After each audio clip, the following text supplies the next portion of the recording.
સાથે શેર કરીશ chilli garlic પરાઠાની recipe. તો આ પરોઠા સ્વાદમાં થોડા તીખા અને એકદમ ચટાકેદાર લાગે છે।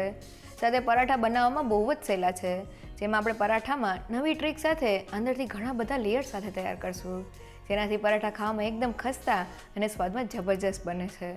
તો નાસ્તામાં એક સરખી ભાખરી અને થેપલાથી કંઈક અલગ એકવાર આ ચીલી ગાર્લિક પરાઠા ચોક્કસથી ટ્રાય કરવા જેવા છે। તો ચાલો રેસીપી શરૂ કરીએ।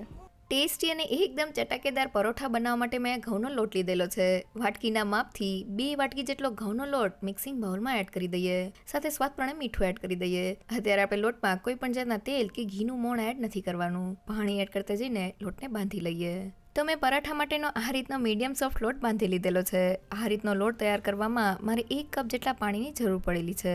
તો હવે તૈયાર થયેલા લોટને થોડો સ્પ્રેડ કરી દઈએ અને તેની ઉપર 1 ચમચી જેટલું તેલ એડ કરી દઈએ અને લોટને એકદમ સારી રીતે મસળી લઈએ। તો લગભગ 2 મિનિટ જેવું થઈ ગયું છે અને લોટ મસળાઈ ગયો છે। તૈયાર થયેલા લોટને 2 હાથની વચ્ચે ખેંચીને જોઈએ તો તેમાં આ રીતની એક સ્ટ્રેચીનેસ આવી ગઈ છે, જે પરાઠા માટે એકદમ પરફેક્ટ છે। તો બાંધેલા લોટ ઉપર થોડું તેલ એડ કરી દઈએ, જેથી આપણો લોટ ડ્રાય ન થાય, અને તેને ઢાંકીને ફક્ત 10 મિનિટ માટેનો રેસ્ટ આપી દઈએ। તો આપણો પરાઠાનો લોટ તૈયાર થઈ ગયો છે। પરાઠાનો લોટ બાંધતી વખતે બંધાયેલા લોટને આપણે થોડા તેલ સાથે મસળી લેવાનો છે, જેનાથી લોટમાં એક સ્ટ્રેચીનેસ આવી જાય છે। આ પરાઠાને આપણે પડ સાથે તૈયાર કરીએ છીએ, એટલે જો લોટને થોડી વાર માટે મસળી લેશું તો લોટમાંથી આપણે પડ માટે પતલી રોટલી તૈયાર કરી શકશું। સાથે પરાઠાના લોટને આપણે મીડિયમ સોફ્ટ બાંધવાનો છે, વધુ પડતો કઠણ કે વધુ પડતો ઢીલો નથી બાંધવાનો, અને લોટને બસ થોડી વાર માટે રેસ્ટ આપવાથી તે એકદમ પરફેક્ટ તૈયાર થઈ જશે। હવે ચીલી ગાર્લિક પરાઠા માટે લસણને સાતળવા વઘારિયામાં 1 મોટી ચમચી જેટલું ઘી એડ કરી દઈએ। હવે મેં અહીંયા 20 થી 22 નંગ અને 3 મોટી ચમચી જેટલું ઝીણું સુધારેલું લસણ લીધેલું છે। તેને એડ કરીને મીડિયમ ગેસની ફ્લેમ પર લસણને સાતળી લઈએ। તો તેલની જગ્યાએ ઘી સાથે લસણને સાતળવાથી લસણની એકદમ સરસ ફ્લેવર આપણા પરાઠામાં આવશે। તો લગભગ 3 મિનિટ જેવું થઈ ગયું છે અને લસણ એકદમ સારી રીતે સતળાઈને ઉપરથી આ રીતનું થોડું ગોલ્ડન બ્રાઉન થઈ ગયું છે। હવે ગેસની ફ્લેમ બંધ કરી દઈએ અને સાતળેલા લસણને થોડું ઠંડુ કરી લઈએ। તો 10 મિનિટ થઈ ગઈ છે અને લોટને જોઈએ તો આપણો લોટ એકદમ સારી રીતે સેટ થઈ ગયો છે। હવે તેમાંથી થોડો લોટ લઈને મીડિયમ સાઇઝનો લુવો તૈયાર કરી લઈએ અને હવે તેને વણવા માટે લઈ લઈએ। વણતા પહેલા લોટને થોડા કોરા લોટથી કોટ કરી લઈએ અને તેને પાટલા ઉપર રાખીને તેમાંથી પતલી રોટલી તૈયાર કરી લઈએ। તો આ પરાઠાને આપણે પડ સાથે તૈયાર કરીએ છીએ, એટલે જે રોટલી વણીએ છીએ તેને આપણે પતલી રાખવાની છે। તો મેં રોટલીને વણી લીધેલી છે અને તેની થિકનેસ મેં આ રીતની પતલી રાખેલી છે। તો હવે તેની ઉપર થોડું ઘી એડ કરીને તેને સારી રીતે સ્પ્રેડ કરી દઈએ અને હવે સાતળેલા લસણને જોઈએ તો લસણ ઠંડુ થઈને આ રીતનું એકદમ ક્રિસ્પી અને કુરકુરું થઈ ગયું છે। તેમાંથી થોડું લસણ લઈને પરાઠા ઉપર સ્પ્રિંકલ કરી લઈએ। સાથે પરાઠાને ચટપટો સ્વાદ દેવા માટે તેની ઉપર થોડો ચાટ મસાલા પાવડર સ્પ્રિંકલ કરી લઈએ અને પરાઠામાં તીખાશ આપવા માટે મેં અહીંયા રેડ ચીલી ફ્લેક્સ લીધેલા છે। તમે તેની જગ્યાએ લીલા મરચાંની કટકી પણ લઈ શકો છો। સાથે થોડા કોથમીરના પાન એડ કરી દઈએ અને હવે એકદમ સહેલી રીતે પરાઠામાં પડ તૈયાર કરવા માટે મેં આ બીજી પતલી રોટલી વણી લીધેલી છે। તેને પહેલી રોટલી ઉપર રાખી દઈએ અને કિનારીથી થોડી પ્રેસ કરી દઈએ, જેથી બંને રોટલી એકબીજા સાથે સારી રીતે સ્ટીક થઈ જાય। અને હવે તેની ઉપર હળવે હાથે વેલણને ફેરવી દઈએ, જેથી બંને રોટલી એકબીજા સાથે સારી રીતે સ્ટીક થઈ જાય। તો હવે તેની ઉપર થોડું ઘી એડ કરીને તેને સારી રીતે સ્પ્રેડ કરી દઈએ અને થોડો કોરો લોટ સ્પ્રિંકલ કરી લઈએ, જેથી પડ એકબીજાથી છૂટા તૈયાર થાય।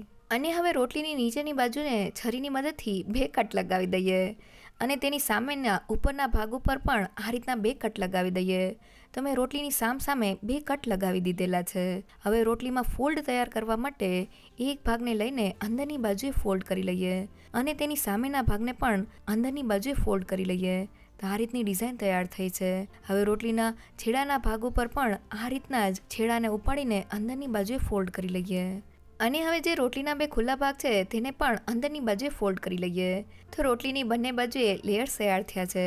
તો આ રીતનો સ્ક્વેર શેપનો લુવો તૈયાર થઈ ગયો છે।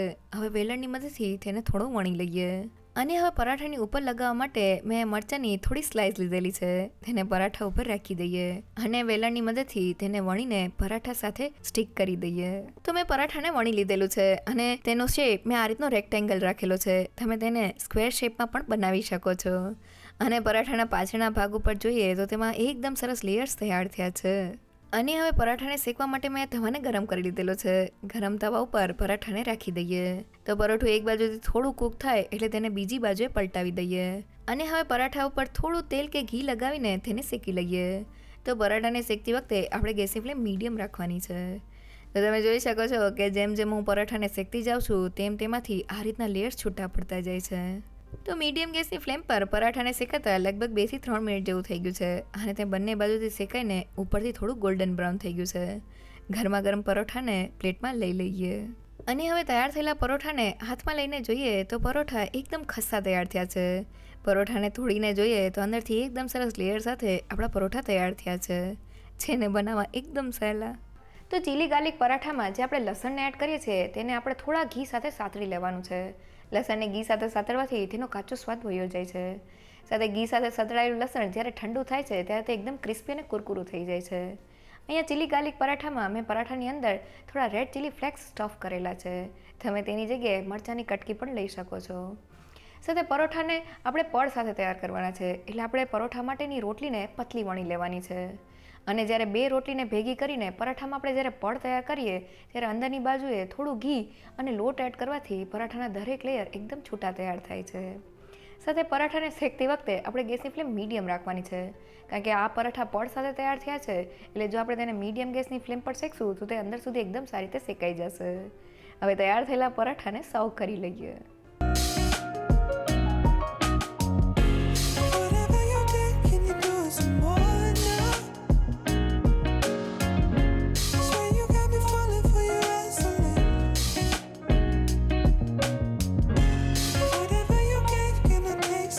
તો સ્વાદમાં એકદમ જબરજસ્ત ચીલી ગાર્લિક પરાઠા બનાવવામાં બહુ જ સહેલા છે.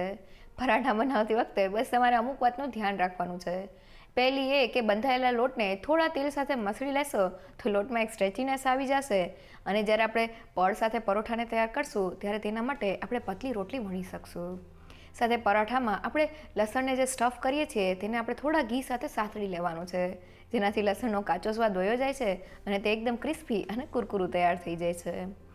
સાથે પરોઠામાં જ્યારે આપણે પડ તૈયાર કરીએ ત્યારે 2 રોટલી વચ્ચે થોડું ઘી અને લોટને સ્પ્રિંકલ કરવાથી દરેક પડ એકદમ છૂટા તૈયાર થાય છે. જો તમને મારી આજની રેસીપી ગમી હોય તો મને કમેન્ટ સેક્શનમાં જરૂરથી કહેજો. સાથે મારા વિડીયોને લાઇક અને ફ્રેન્ડ્સ અને ફેમિલીમાં શેર કરજો અને મારી ચેનલને સબસ્ક્રાઈબ કરવાનું ના ભૂલશો. તો ફરી મળીએ એક નવી રેસીપી સાથે.